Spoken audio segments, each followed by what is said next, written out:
Você já se perguntou por que algumas relações florescem, enquanto outras murcham antes mesmo de criar raízes? O que realmente acontece na mente de um casal?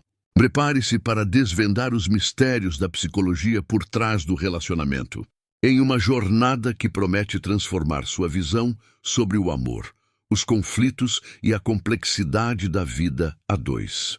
Fique conosco até o fim e compartilhe nos comentários. Qual o maior desafio que você já enfrentou em um relacionamento? O início de um relacionamento é um terreno fértil para projeções e ideais. Um palco onde não são apenas duas personalidades que se encontram, mas também um complexo emaranhado de expectativas, muitas vezes inconscientes. Essas expectativas são moldadas por nossas experiências passadas, especialmente na infância, e por tudo aquilo que consumimos, filmes, livros, redes sociais, criando um ideal de como o amor deveria ser. Quando dois indivíduos se conhecem, a primeira impressão se forma em milissegundos. Nosso cérebro processa uma quantidade vasta de informações, criando um julgamento instantâneo. Mas o que acontece quando essas impressões são contaminadas por um ideal de alma gêmea ou por feridas emocionais antigas? A psicologia nos mostra que tendemos a buscar no parceiro aquilo que nos falta, aquilo que admiramos ou, paradoxalmente, aquilo que nos é familiar, mesmo que seja disfuncional. É como se, sem perceber, projetássemos no outro a imagem de pais, amigos, ou até mesmo de personagens idealizados que habitam nosso imaginário. Pense, por exemplo, na pessoa que cresceu com pais muito protetores e que na vida adulta se sente atraída por alguém que demonstra uma forte necessidade de controle, confundindo isso com cuidado. Ou a pessoa que, vivenciando um lar com pouca demonstração de afeto, busca inconscientemente um parceiro que também tenha dificuldade em expressar sentimentos, replicando um padrão familiar. Essa projeção inicial pode ser a semente de uma paixão avassaladora, um sentimento de completude que nos faz acreditar que encontramos nossa outra metade. No entanto, ela também é a origem de futuras e dolorosas decepções. Quando o espelho que o parceiro oferece não reflete mais a imagem perfeita que esperávamos, quando suas imperfeições se revelam e a realidade se impõe, o encanto pode se quebrar brutalmente. É nesse momento que o amor romântico, muitas vezes cego e idealizado, começa a ceder lugar à complexidade da vida real a dois. Compreender a influência dessas expectativas iniciais e como elas podem distorcer nossa percepção do outro é o primeiro e fundamental passo para construir uma base sólida e autêntica. Ignorar esse mecanismo é navegar em águas turvas, onde a fantasia pode se chocar violentamente com a vida real, levando a frustrações e ressentimentos desnecessários. Em qualquer relacionamento, a comunicação é a ponte mais vital que conecta dois mundos internos distintos. No entanto, muitas vezes, essa ponte se encontra em ruínas, abalada por mal-entendidos, suposições e a incapacidade de expressar verdadeiramente o que se sente. A dança dos egos se manifesta nas entrelinhas de cada conversa, onde o que não é dito, ou o que é dito de forma inadequada, pode ser tão ou mais impactante do que as palavras proferidas. A forma como expressamos nossas necessidades, nossos medos, nossos desejos e até mesmo nossas frustrações pode tanto edificar quanto corroer, dia após dia, a base de um vínculo. Imagine um casal discutindo sobre um problema trivial: a louça suja na pia, uma conta não paga ou um atraso para um compromisso. Por trás da aparente discordância sobre o que, pode-se esconder um universo de emoções não verbalizadas. A louça suja pode ser um grito por reconhecimento do esforço doméstico de um dos parceiros, um sentimento de desvalorização ou de que suas necessidades não são vistas. O atraso pode ser percebido como falta de consideração, mesmo que a intenção não tenha sido essa. A psicologia dos relacionamentos, através de estudos aprofundados, como os de John Gottman, nos ensina que a maioria dos conflitos não é sobre o conteúdo em si, mas sim sobre o como e o porquê as coisas são comunicadas, ou a falta de comunicação. Gottman identificou 4 padrões de comunicação disfuncionais que ele chamou de 4 cavaleiros do apocalipse nos relacionamentos, por serem preditores poderosos de separação. O primeiro, a crítica, que vai além da reclamação sobre um comportamento específico, atacando o caráter do outro. Você é sempre tão desorganizado, em vez de fiquei chateado porque a louça não foi lavada hoje. O segundo, o desprezo, que é o mais destrutivo, pois envolve sarcasmo, cinismo, insultos, roll eyes e uma sensação de superioridade. Você não entende nada, é inútil tentar explicar para você. O terceiro, a defensividade, que é a tentativa de se proteger da crítica injusta, mas que na prática desvia a responsabilidade e evita a autoavaliação. Não sou eu que sou desorganizado, você que é neurótico com limpeza. E o quarto, o paredão, ou stonewalling, que é a recusa em se engajar na conversa, o silêncio total, o isolamento emocional como forma de autoproteção. Um dos parceiros simplesmente se fecha, se retira da interação. Reconhecer e, crucialmente, quebrar esses ciclos viciosos é fundamental para a sobrevivência e a saúde de qualquer amor. Sem uma comunicação eficaz, os ressentimentos se acumulam, a intimidade diminui e o amor se sufoca. Aprender a expressar vulnerabilidades, a ouvir ativamente sem interrupções e a assumir a própria parcela de responsabilidade em um conflito é um ato de coragem e um pilar para a construção de um relacionamento verdadeiramente resiliente. Agradecemos grandiosamente por você permanecer conosco até este ponto do vídeo. O melhor ainda está por vir e vamos agora mergulhar nas profundezas dos laços que verdadeiramente nos conectam. Para além das palavras e dos conflitos, o afeto e a intimidade são o oxigênio de um relacionamento, nutrindo a chama e construindo uma conexão profunda que vai além da superfície. São as trocas de carinho, os pequenos gestos de cuidado, os olhares cúmplices e a capacidade de compartilhar os pensamentos e sentimentos mais íntimos sem medo de julgamento. Mas há um terceiro elemento, muitas vezes invisível e subestimado, que molda de forma poderosa a forma como nos relacionamos, os estilos de apego. A teoria do apego, desenvolvida inicialmente por John Bowlby e Mary Ainsworth, explica que nossos padrões de relacionamento são profundamente influenciados pelas nossas primeiras interações com cuidadores na infância. Esses estilos de apego, seguro, ansioso, evitativo e desorganizado, definem como buscamos e recebemos amor, como lidamos com a proximidade e a separação, e até mesmo como reagimos ao estresse e à vulnerabilidade dentro da relação. Pense, por exemplo, no apego seguro. Uma pessoa com esse estilo de apego tende a ser confortável com a intimidade e a independência. Ela consegue expressar suas necessidades, confiar no parceiro e não se sente ameaçada pela individualidade do outro.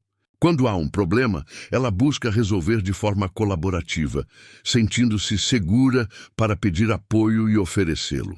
Um casal com ambos os parceiros predominantemente seguros geralmente desfruta de um relacionamento equilibrado, com boa comunicação e resiliência. Em contraste, uma pessoa com apego ansioso pode sentir uma busca constante por validação e ter um medo intenso de abandono. Ela pode se preocupar excessivamente se o parceiro realmente a ama, interpretando pequenas ausências ou desatenções como sinais de rejeição. Por exemplo, se o parceiro demora a responder uma mensagem, a pessoa com apego ansioso pode imediatamente imaginar o pior cenário, gerando uma espiral de pensamentos negativos e uma necessidade de reassurância constante. Isso pode levar a comportamentos de grudar no parceiro, gerando pressão na relação. Já o apego evitativo caracteriza-se por uma aversão à proximidade excessiva e uma valorização acentuada da independência. Pessoas com esse estilo podem ter dificuldade em expressar emoções profundas, em pedir ajuda ou em se sentir confortáveis com demonstrações intensas de afeto. Elas podem ser vistas como distantes ou desinteressadas, mas, na verdade, muitas vezes estão se protegendo da vulnerabilidade que a intimidade plena exige. Um exemplo seria alguém que, após um dia difícil, prefere se isolar e resolver seus problemas sozinho, em vez de buscar o conforto e o apoio do parceiro, que pode se sentir excluído. O apego desorganizado, por sua vez, é o mais complexo, frequentemente associado a experiências infantis inconsistentes ou traumáticas. Pessoas com esse estilo podem exibir um padrão de comportamento imprevisível, alternando entre a busca por intimidade e a repulsa a ela, vivendo uma montanha-russa emocional que confunde tanto a si mesmas quanto seus parceiros. Compreender o próprio estilo de apego e, crucialmente, o do parceiro é uma chave poderosa para decifrar a dinâmica do relacionamento. Revela por que certas reações e padrões se repetem, porque um busca mais e o outro se retrai, porque há inseguranças ou distanciamento. É a partir desse entendimento que a intimidade real pode florescer, construindo um porto seguro, onde ambos os indivíduos podem ser vulneráveis e verdadeiros, sentindo-se aceitos e amados em sua essência. O conhecimento dos estilos de apego oferece um mapa para navegar pelas complexidades emocionais, permitindo que os parceiros se apoiem e se compreendam de forma mais profunda. Nenhum relacionamento está imune às suas sombras. O ciúme, a insegurança e, em seus casos mais extremos, a traição, são desafios que testam a resiliência, a confiança e a própria essência de um vínculo. O ciúme, em sua dose saudável, pode ser um sinal de que valorizamos o parceiro e tememos perdê-lo. É aquele leve desconforto ao ver alguém flertando com seu amor, um sentimento que nos impulsiona a cuidar mais da relação. No entanto, quando se torna patológico, o ciúme se transforma em um monstro que corrói a autoestima de quem o sente e sufoca o parceiro, transformando o amor em posse, controle e paranoia. Ele se manifesta em vigilância excessiva, exigência de senhas de celular, interrogatórios constantes e uma desconfiança irracional, minando a liberdade e a individualidade do outro. A insegurança, por sua vez, é uma sombra ainda mais profunda, muitas vezes enraizada em feridas pessoais e traumas da infância. Ela projeta medos e desconfianças não apenas no outro, mas primeiramente em si mesmo.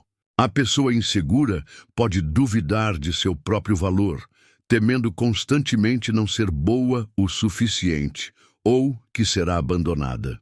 Isso cria um ciclo vicioso de busca por afirmação externa e, ao mesmo tempo, uma incapacidade de internalizar essa validação, levando a uma frustração constante para ambos os lados. Um parceiro inseguro pode, por exemplo, sabotar a si mesmo e a relação, afastando o outro por medo de ser machucado, ou então exigir do parceiro uma prova constante de amor que nunca parece ser suficiente.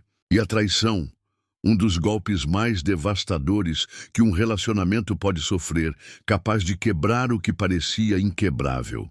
As razões para a infidelidade são complexas e multifacetadas, raramente se resumindo a uma simples atração física. Podem variar desde a busca por algo que falta na relação, como atenção, aventura, validação ou uma conexão emocional mais profunda, até a fuga de problemas pessoais, uma crise de identidade ou a manifestação de um apego inseguro.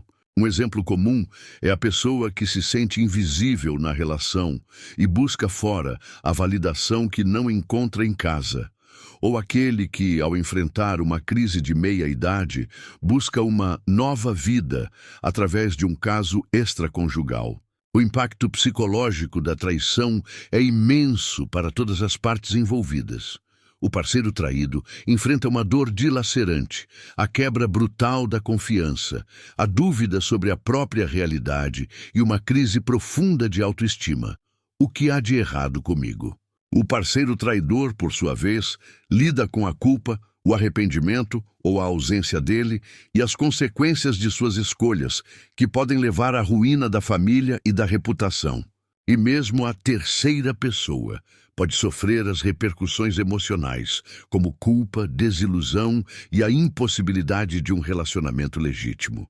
Embora dolorosas, essas sombras, o ciúme, a insegurança e a traição, também podem ser momentos de reflexão profunda, de reavaliação de valores e prioridades e de um mergulho corajoso no autoconhecimento. Para alguns casais, se ambos estiverem dispostos a enfrentar a verdade, a dor da crise pode ser o catalisador para uma reconstrução mais honesta, forte e autêntica do vínculo, baseada em uma compreensão mais profunda das fragilidades humanas. É um caminho árduo, mas possível. A vida a dois é uma constante jornada de aprendizado, adaptação e, acima de tudo, de crescimento. O amor não é estático. Ele se transforma, amadurece e, para sobreviver aos ventos das adversidades, precisa de resiliência. Superar desafios não significa evitar conflitos, pois eles são inevitáveis. Significa, sim, aprender a gerenciá-los de forma construtiva, transformando-os em oportunidades de aprendizado e fortalecimento. O autoconhecimento desempenha um papel crucial aqui. Entender suas próprias feridas, medos, limites e gatilhos emocionais permite uma comunicação mais honesta e menos reativa. Quando você sabe o que te incomoda e por quê, consegue expressar isso ao parceiro sem atribuir culpas, mas sim buscando soluções.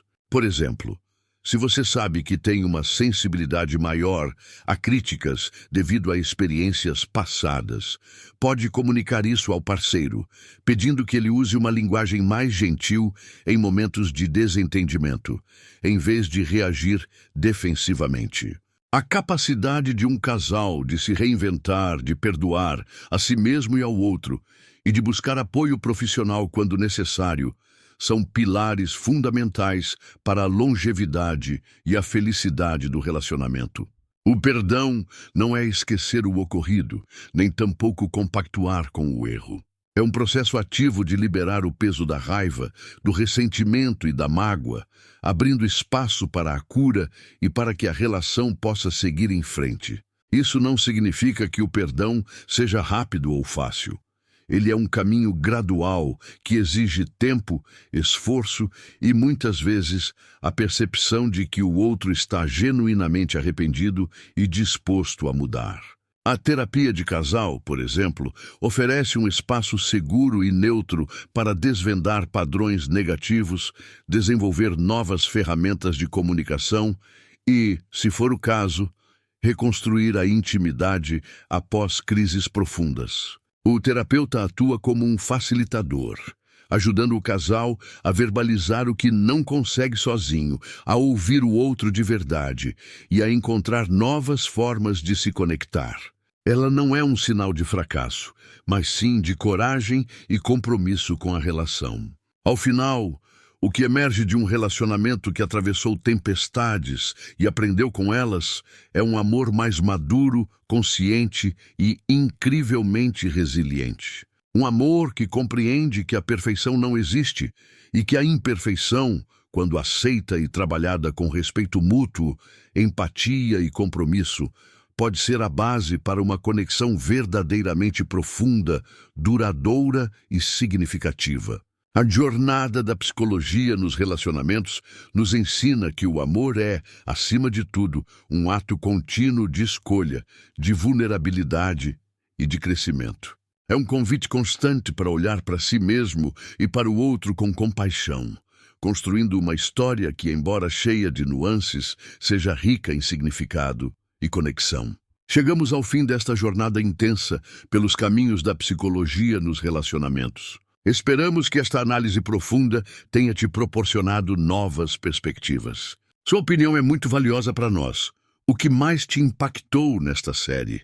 Deixe seu comentário, inscreva-se no canal para não perder os próximos conteúdos e nos vemos no próximo vídeo.